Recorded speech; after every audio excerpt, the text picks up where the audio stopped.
I start by acknowledging the traditional custodians of the land on which we're meeting, the Whadjuk people of the Noongar Nation, and pay my respects to their elders past, present and emerging.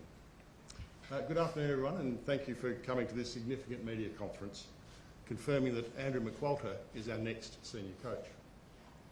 After a comprehensive process, he emerged as the person our club endorses best equipped to take our club forward to the next successful era. This is an exciting announcement for our club, and to put that into context, Andrew becomes only the 7th senior coach in the 38-year history of the West Coast Eagles. In acknowledging that Andrew is the best person to write the club's next chapter, I'd also like to thank the various other candidates who are involved in the process and for the professional manner in which they presented their respective positions. Andrew played 94 senior games for St Kilda and Gold Coast, was a development coach for the Richmond VFL side between 2013 and 2016, and assistant coach at Richmond between 2017 and 2023. Last season he was an assistant coach at the Melbourne Football Club. We're thrilled to have Andrew and his wife Jane, children Emily, Alice and Georgia here with us today. I'll now invite Andrew to say a few words and then we'll open it up for questions. Thanks so much, Paul, and thanks everyone for having me here. It's a really exciting time for my family and myself. Lots of smiling faces in the room. Footy clubs are wonderful places, and I'm really excited to come here and lead this football club. It's a club I've always admired. Been in the organisation been in the league for 37 years and been a really successful club. So to be able to lead this club is something I'm really proud and humbled to do, and I can't wait to get started and meet everyone and get to work and try to improve our position in the league. Andrew, when did you know? I found out yesterday morning. It's been a heavy 24 hours. We were in country Victoria and driving back in the rain when Don called. I think I went sideways off the side of the road and answered the call, and then here we are. So your immediate reaction when you first heard it? Oh, look, it was just a moment where I was really proud and excited. It was really lots of mixed emotions. There was a moment where I thought, oh, wow, this is real. A bit scary with you look at the history of this club and the coaches that have coached this club. There's been some incredible coaches. So, but a moment I was really proud of, I was able to share with my family.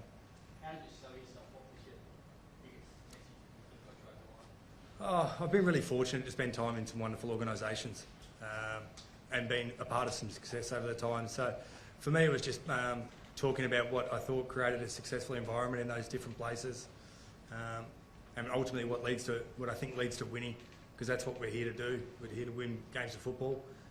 That's our job. So I think just being a part of that for a long period of time and part of my journey.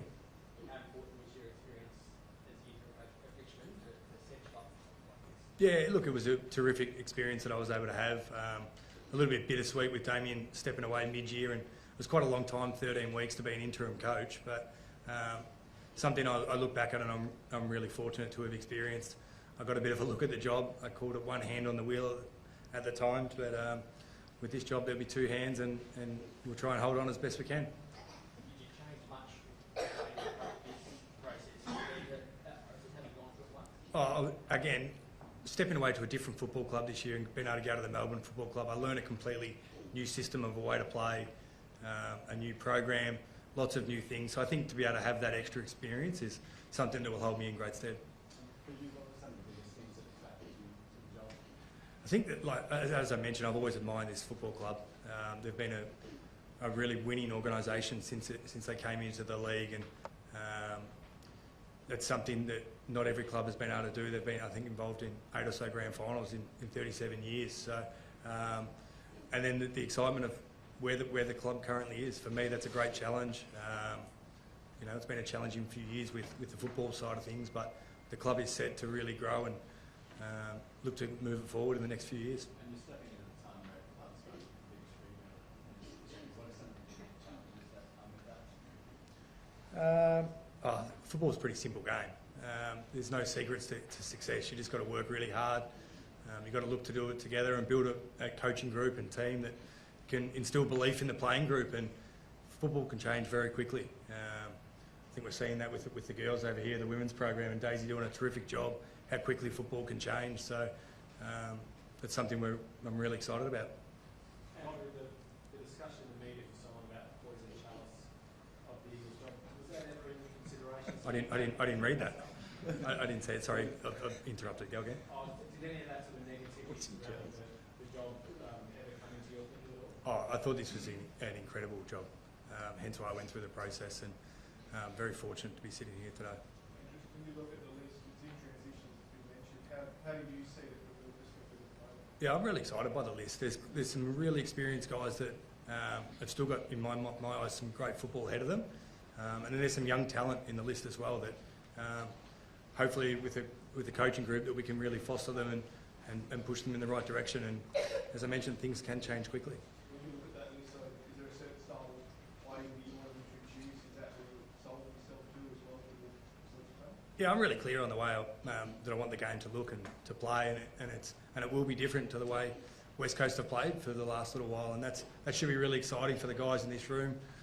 We'll create a style that suits us and puts us in the best position to win games of football. Andrew, how quickly will you get on the phone to Liam Faith and Jack Graham? Look, they're guys. I think I've had a pretty big 24 hours. I've got about 320 messages on my phone I've got to get to, so we'll get around to that when the time's right. Are you looking forward to working with Harley Reid? Yeah, I'm looking forward to working with all the players. Harley being one of them, but there's certainly another 40 guys on this list that I'm excited by as well. Did you meet them earlier, and what was that like? Yeah, I sort of walked through the facility today and was able to meet a few guys. And I've tried to reply to a few of the guys' text messages as the day's gone.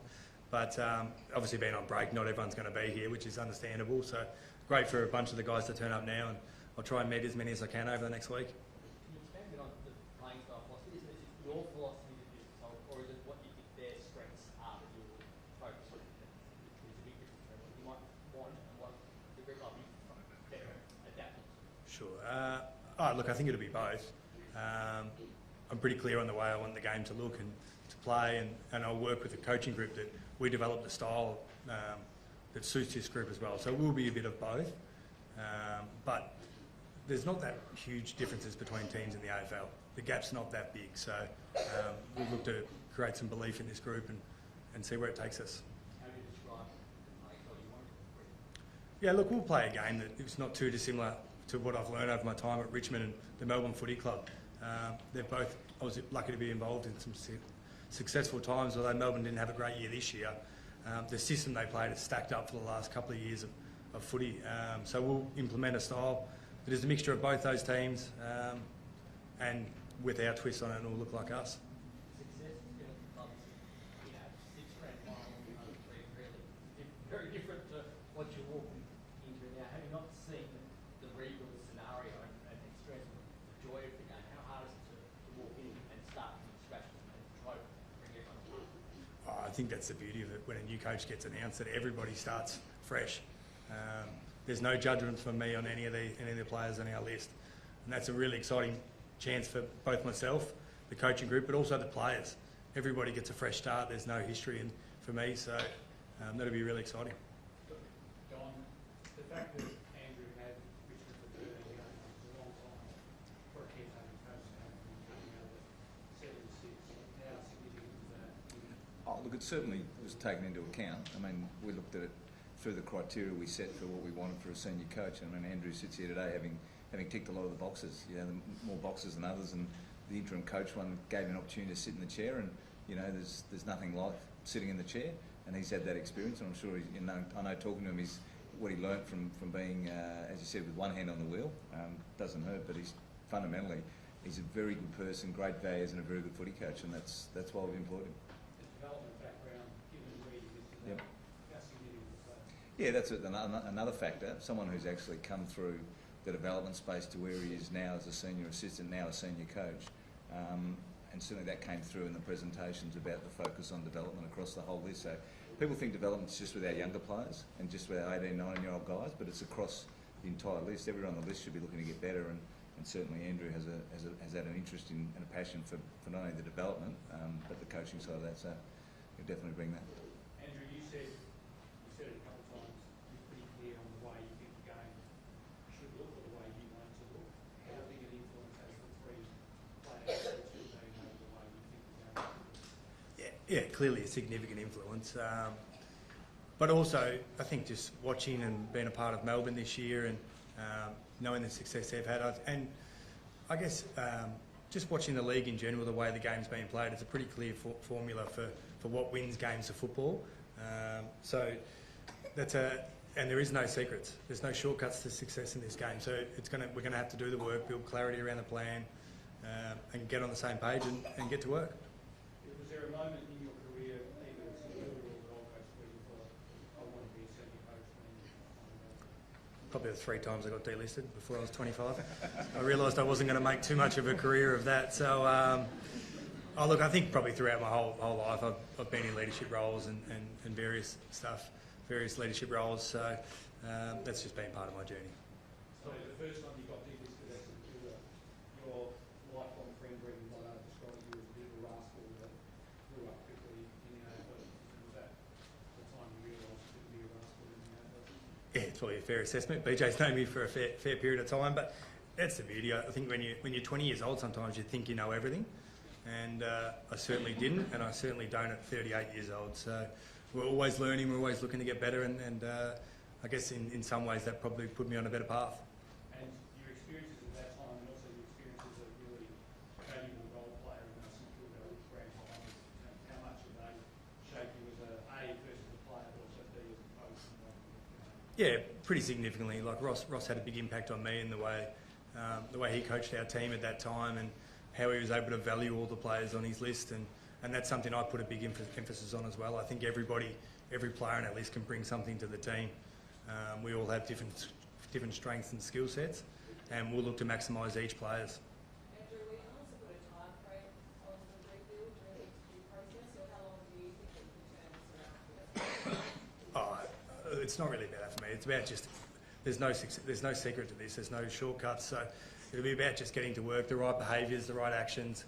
We'll build the right plan, and it'll just be what it'll be. We'll look to get better from day one. It looks like Caretaker and Graham will come. Now they both requested shifts to the West Coast. Obviously, Graham is a free agent anyway. How significant would they be for the Eagles playing this, given there's this massive hole between 23 and 27 on the list to make a fit in that hole? Yeah, look, it's been a big 24 hours. I'll probably just speak to it. I'm sure the guys have done a power of work behind the scenes on those guys, and probably other guys in the competition as well. So the next couple of days I'll look to really get into meetings and find out more about it and see where we go from there. Bringing 3 young kids across the country, sort of a lot of the coaches said they're more interested in going through the process like family reasons, wanting to not disrupt. What makes you confident that you what's going to be mayhem? On cue, she starts crying. Yeah. It's not going to be easy. Like, why were you confident of being able to big family move and big career move at the same time? Oh, I'm just incredibly fortunate that my wife is so supportive, Jane. This is a big move. There's no question about it. It's a big move for our family. But for Jane to be able to support me the way she does, to chase my dreams, what I want to do in life, I'll be forever grateful for, and we're supported by some amazing family and friends. So I'm sure it won't be easy, but we'll find a way. Knowing that the travel involved is probably one of the biggest things to do with Australian clubs, is that being away from home and away from them a lot of the time. Is that a concern, or do you have to really think about it? No, I'll get you to come around and babysit. You'll be okay, won't you? No, I'm sure we'll be able to find plenty of people around that can help.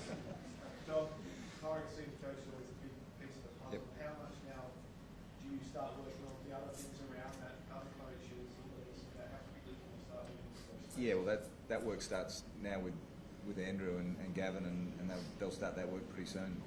It's now, from a CEO viewpoint, put in place the senior coach, and now it's Andrew's staff.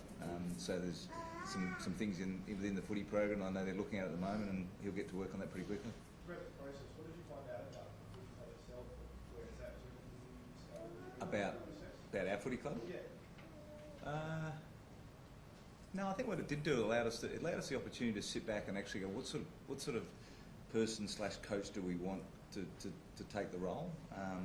And people will say it took a long time or whatever else, but it was very thorough for a reason, and we wanted to make sure we get the right person to give the club the opportunity, as Andrew said, to get a fresh start and a fresh piece of paper. And with him coming, will we get that? And probably just, I look at it quite differently. I know some people will go, oh, there's this poison chalice or something else. There's a great opportunity. And we've spoken to Andrew about that. There's a great opportunity, and we're seeing, he referenced the W program. Bringing someone fresh into the club with fresh energy, fresh eyes, a fresh lens, a new way of doing things, you'll be amazed what can be achieved. So, we're not putting any pressure on Andrew necessarily, we're just going, off you go, get to work. He's done it, he's experienced, got a great work ethic, great energy, and we'll see what the results are. That mentioned the example that Jared's go through was part of the process, and obviously, Yep. how has he taken, obviously, not getting involved, what do you see his role being at the club? Yeah, well, obviously he was disappointed, which I understand and I respect, and I think the conversation now is between Jared and Andrew in terms of the role that we'd like to think he can play going forward, and they'll have that conversation. And on with the couple of Richmond players coming over, do you hope that maybe Shay Bolton can have a crack there with? Oh, you've gone again, haven't you? Look, the list management is completely separate. We're obviously aware of, we've been talking to some guys about opportunities to come across. We'll work through that. Trade starts next week. And as I said all along, our view has been, how do we add more talent to the list, be it through draft, through trade, through free agency? That hasn't changed, and we've still got a really clear vision of what we want to do from a list strategy viewpoint. And if some of those pieces fall into place, great. It starts today, obviously, with Andrew, and from here we'll build.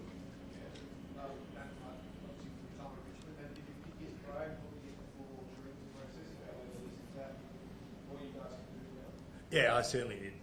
Matt's a great friend of mine. He's a great person. So I've had many conversations with him about where it's at, just for my own benefit, understanding the list and the history of the list. So yeah, he's been a great resource. And Andrew, there seems to be remarkable success from that different coaches going on. What did you learn in how important to see your development? Yeah, Dim has been enormous in my coaching journey, my journey as a person. I learned a lot from him. Probably the biggest thing I learned that it's okay to stand up and say I don't have every answer, and I'm more than open to get people to help us figure out the answers. So, Sorry. Got to have it on silent. shout in the bar. Yeah, so that's probably the greatest thing I learned from him, that it's okay to be vulnerable and work through the answers with other people. Bit of an easy one, but why do they call you Mini? Well, you think the other ones have been hard? It started when I got a brother that's 4 years older than me, and I tried to hang around with him when I was in grade prep at school, and his friends started calling me Mini. It's not that exciting story, really. It's stuck, though. Andrew, we spoke about the assistant coach. I know you probably haven't got that sorted yet, obviously, but who do you want to put around you, or what type of characters do you want to put around you to be with your strengths and also maybe help with the leadership? Yeah, I'm really open to it. We need a great coaching group. This job can't be done well by one person. So I'm really open to a coaching group that the best candidates we can get, the best people we can get, and we'll just work through that over the next period of time. Well, a little bit of the history of your previous coaches and how that they had success. He's 38, Smoke's 38, Bush was 33, mid-30s as well. They all had time to grow within. Yep. Like, did you feel that was important to have a young coach who could do the long yards? Yeah, well, not necessarily. It wasn't an aim going in. I mean, it's interesting you make that sort of parallel between the guys we've had in the past, but clearly we want to bring someone on board and we want to give them the best chance of success. So, it's now on us to support Andrew in this role. It's a big role, we all know that, but how can we help by putting people around him and supporting him to get the most out of his coaching, which is what we'll do. And what are the expectations on how he can get the team rising again? Over to him. What are your expectations? Look, from day one, we need to improve. There's no question about that. So around expectations, I don't really live in that space. We're just got to get better every day. Find ways to improve the way we play, find ways to improve our habits, what we do every day, and demand that of each other, because that's what it takes to be great in this game. We're all in the business of winning. That's what we do. We love winning games of football, so we'll be looking to get better as of today. And I guess walking into this building, you see Premiership Cups and there's one standards, and you let's fill it up.